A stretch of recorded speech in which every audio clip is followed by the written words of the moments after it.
a story in the Bible about three brave men. If you've heard it before, you need to hear it again. So listen up, you really need to know about Shadrach, Meshach, Abednego.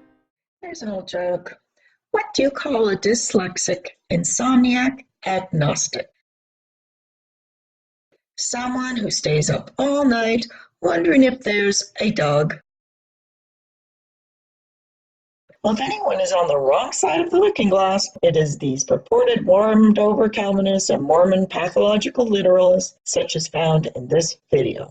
Topic of the debate: has the New Testament been deceptively changed, and is it now untrustworthy? Dr. White says no. Former Mormon Bishop Lee Baker says yes, because he's found a new religion called Judaism. I agree with former Bishop Lee Baker in that the New Testament has been changed, but it has only become more trustworthy. And why is that? Because the Bible is a living, growing, evolving document, just like we as the human race are a growing, evolving people coming closer to God. So what you are witnessing here is two overwrought scholars who are imprisoned by their pathological literalism. So instead of searching for God in his creation, they are searching for God in a book.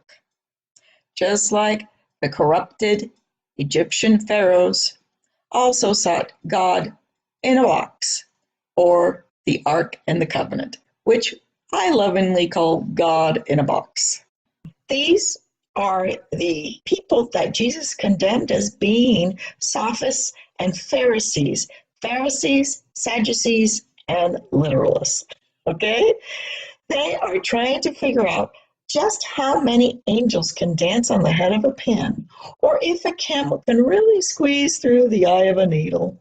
Literalists, they're so annoying and grating on the nerves, like nails on a chalkboard. So let's begin our own Bible study, just like adults should study the Bible. First, the Bible was never meant to be a literal history of anything, unless that thing in history is the earth traveling around the solar system. Yes, the Bible is a calendar. This fact I will be addressing later, but just a reminder, on all the floors and ceilings of every ancient temple, monastery, including the Vatican, Herod's Temple, you're going to find a zodiac. Yes, religion was invented to document the ages of the earth as it travels the night sky, and this was a calendaring system in order to disclose when the next cataclysm or battle earth was going to happen. This is called millennialism, and it is based on the precession of the equinoxes, or the expected catalysm that occurs, that shakes the earth to its knees every 26,000 years. The Vatican knows this. The Jewish scholars know this.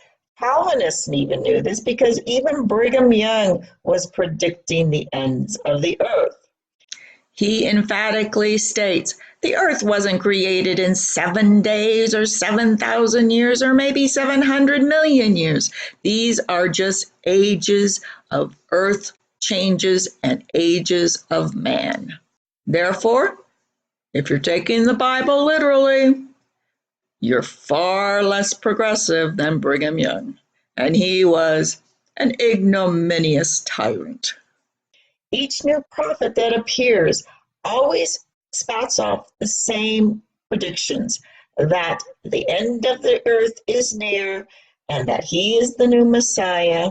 Now, this multi-dimensional map of the earth's traveling around the solar system in a calendar is even encoded into our brains as humans. So it is easy to explain why millennialism is in our DNA, that there have been so many insane zealot prophets throughout the ages who, just with a little nudging of the right military psychologist, can go off the deep end and like we saw in Heaven's Gate, both kill themselves in anticipation of the ends of the earth. Let's go back to how a real adult should study the Bible.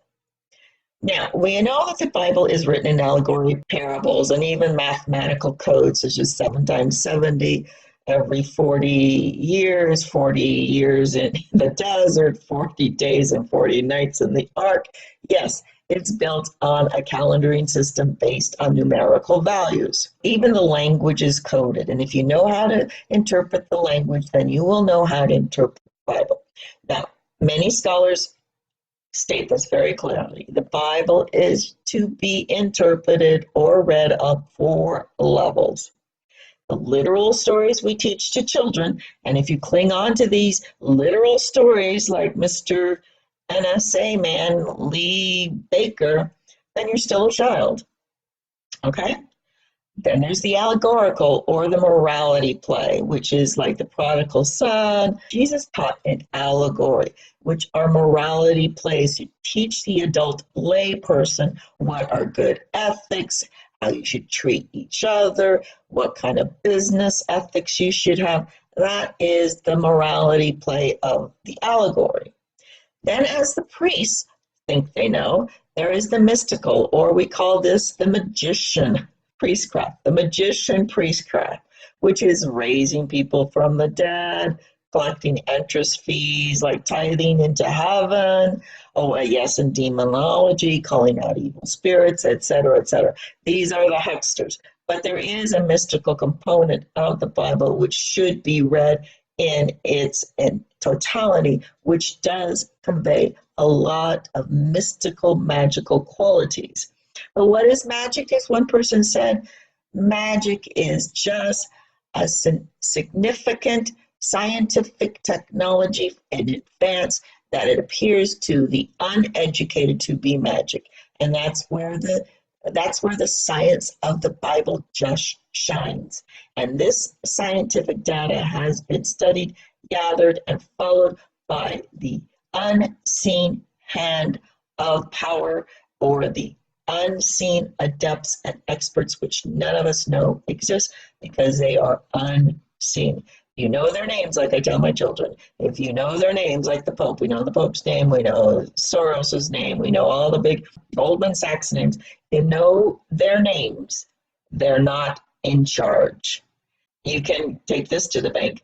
You know their name, they're not in charge. I'm just going to give you a brief outline of some of the terminology in the Bible that you need to be understanding what it means in regard to the 26,000 year calendar of the earth and the solar system and the universe. Okay, human, Hue Man. There's 2 parts of that. That's man of hue or man of color.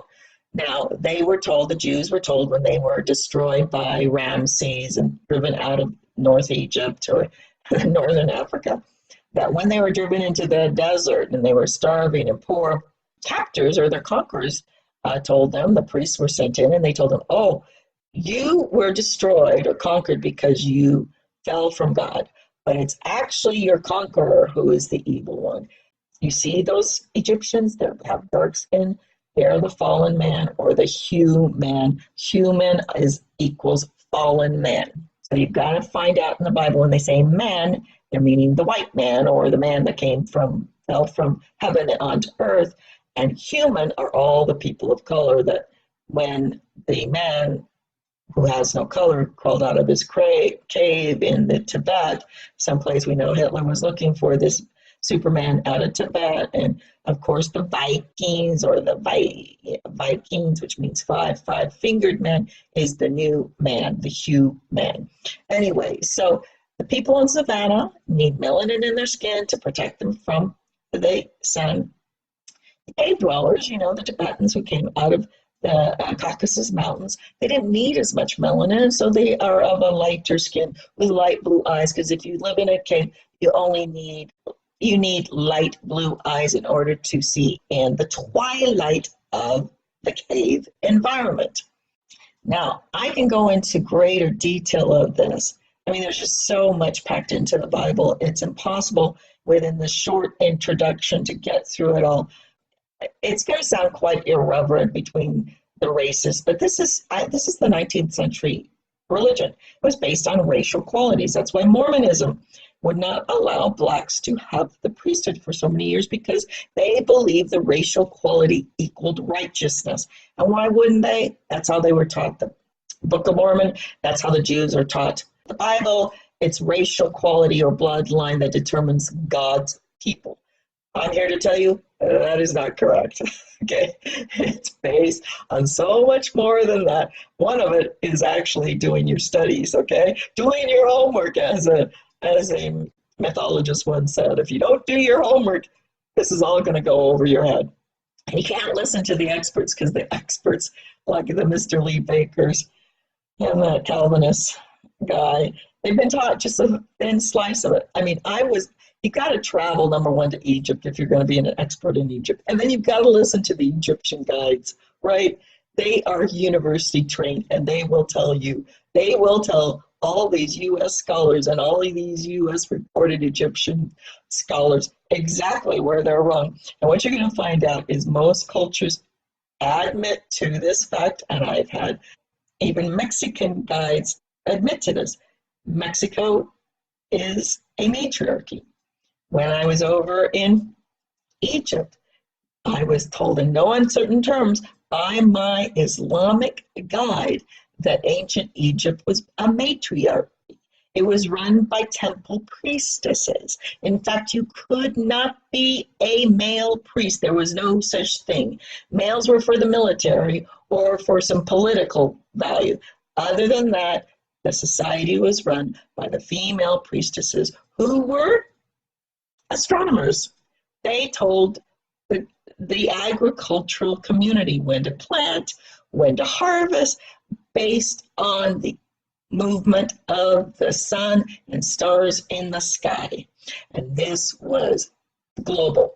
This was knowledge that was global, that as a result of, oh my goodness, that whoever came out of, my guide called them the Mongolians that invaded Egypt and destroyed it. Might have been the Mongolians. We know Genghis Khan supposedly sired 25% of all males. His Y DNA shows up in every male alive today, 25% of them. Anyway, they're called the super wise. But these were the super wise that loved war, slaughter, genocide. And it's taken us 2,500 years to get rid of that super duper Y. We still have remnants of it in the military, and it comes in small packages. If you notice, most generals are short. Okay, it's the short man Napoleonic syndrome. We need the gentle giants, right? Let's get these gentle giants in charge. Now let's return to the annoying interfaith debates between two scholars. Proposition: the New Testament has been deceptively changed and is untrustworthy. That is the former Lee Baker, former LDS bishop, and former evangelical. Now, look at the word evangelical. What does that mean? That means to eviscerate the angels out of people. Evangelicalism is to take the angels out of people and to replace them with demons. You don't believe me? Spell demons backwards. Monads, the monotheistic, monochromosomal God King. All right, that's what the demon is to put the demon in someone, is to instill the monochromosomal, monotheistic, warring God. All right, I mean, you just look at the words and their etymologies, and you find out so much information. And even you saintedness out there, Aleister Crowley is your prophet. He even says, reverse your speech and you will know the truth. But anyway, so, and they call James White, he is what you call a warmed over Calvinist. Long irrelevant, but still touting the same old philosophy of John Calvin, who was a sadist, okay? And he was basically the concept that there are only a few elect born who are going to be saved. This is the Jehovah Witness or whoever believes, Seventh-day Adventists, that only 250,000 people are going to make it to heaven. Those are the elect. No, all of these are symbols to discover the truth if you just know how to read, shall I say it, the tea leaves. Anyway, James White is the director of the Alpha and Omega, two terms right out of physics. The Alpha, which is the beginning, the Omega, which is the ending.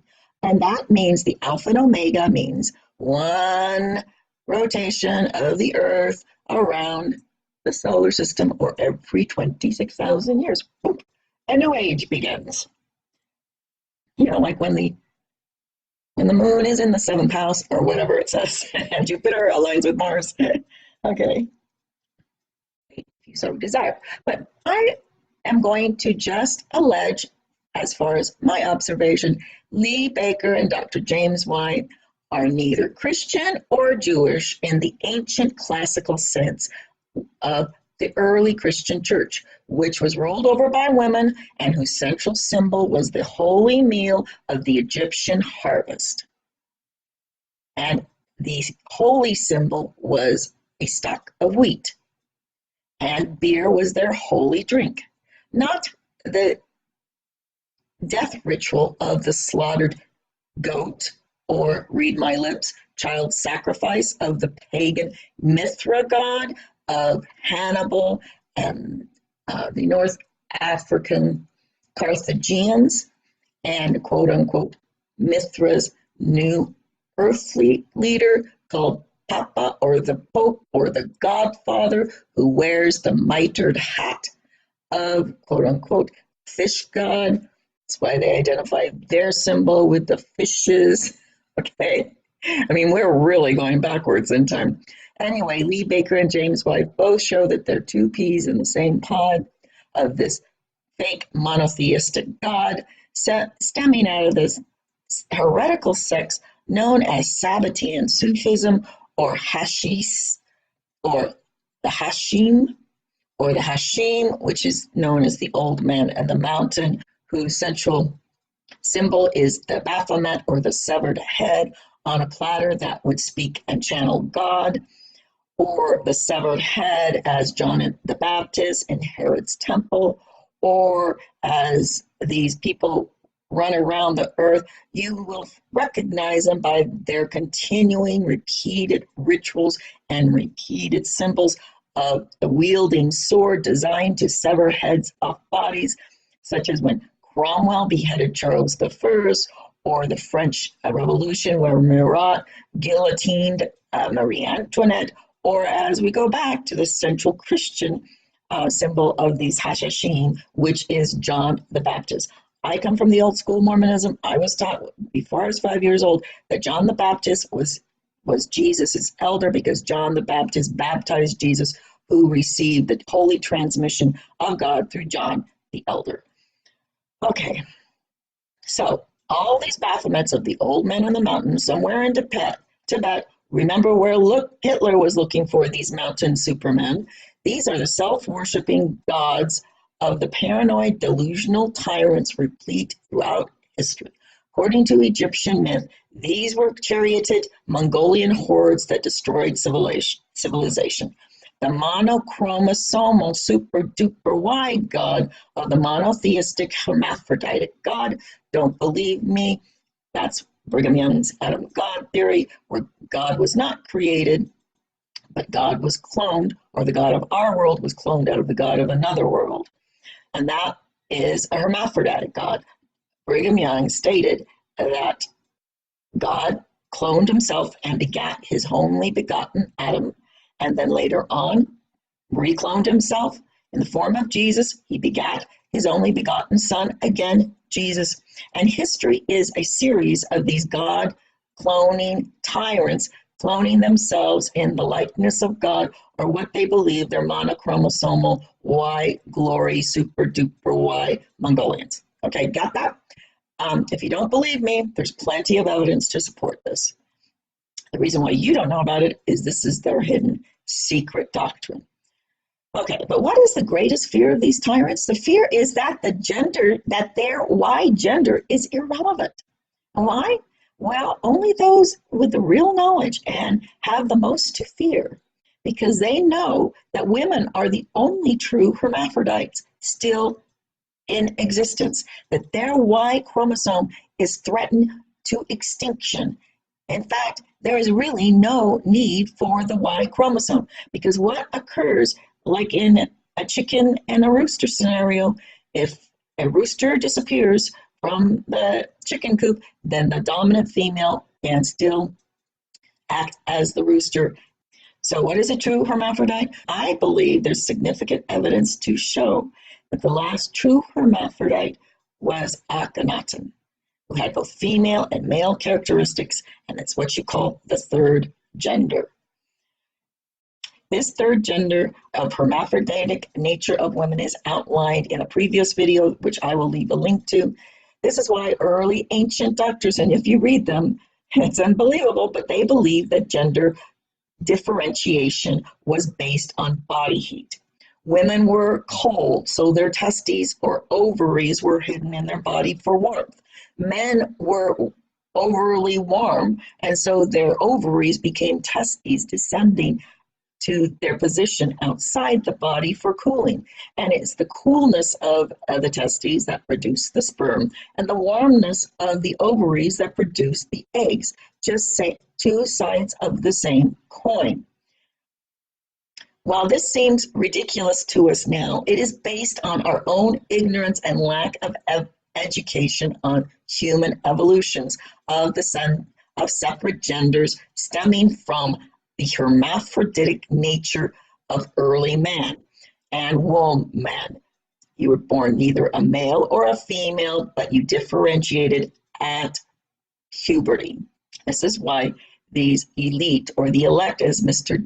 James White likes to put it, he's just the same old pagan parading as a Christian, because they had to do that during Constantine, or there would have been a rebellion throughout all of Europe and the Middle East, because Christianity ruled the central masses, while Mithraism or Catholicism was an elite, or for the elite military Roman soldiers.